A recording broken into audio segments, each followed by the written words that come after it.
бо гузашти як сол аз марги духтари ноболиғе дар соҳилҳои дарёи Вахш ҳанӯз ҷасади ӯро пайдо накарданд. Нишона Умар ва шоми 26 апрели соли 2017 ҳангоме ки мехост дар пасманзари обҳои хурушони Вахш акси худро бигирад ба дарё афтод. наздикони Нишона Умарова мегӯянд ин ҳодиса таи тақрибан як сол онҳоро дар ҳолати афсурдагиву дилшикастагӣ қарор дод. ҳоло ӯро ба худо супурдаву ба зиндагии маъмули худ баргаштанд. Сафармо Алиева модари Нишона Умарова рӯзи 7 апрел дар суҳбат бо радиозоди гуфт ки дубора ба кораш дар бозор шурӯъ кард. Фатулло Алиев тағои Нишона ҳам гуфт дигар ҷустуҷӯяш надорем, як сол шуд куҷоро кобем, чӣ кор кунем намедонем, худо медонад ва ӯро ба худо супуридем.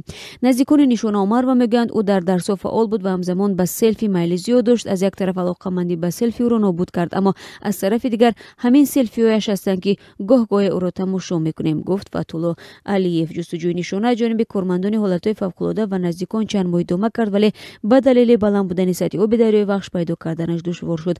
Сулаймон Исоев сардори кумитаи ҳолатҳои изтирории вилояти Хатлон гуфт эҳтимоли ёфтани ҷасад бо гузашти як сол низ имкон дорад. ӯ гуфт мисолҳое буд ки ҷасадро пас аз як сол пайдо карданд. тамоми моҳидорҳо рақами кормандони моро гирифтанд, дар сурати чизеро мушоҳида карданд ба мо хабар медиҳанд. умедворем ки ҷасади Нишона пайдо ва ӯ дафн карда мешавад. Нишона Умарова яке аз 25 ғарқшуда дар соли 2017 аст, вале марги ӯ на танҳо хонаводаро барои як сол дар ҷустуҷӯ қарор дод, балки огоҳие ба дӯстдорони селфи ё аксгирӣ дар ҷойҳои хатарнок будааст.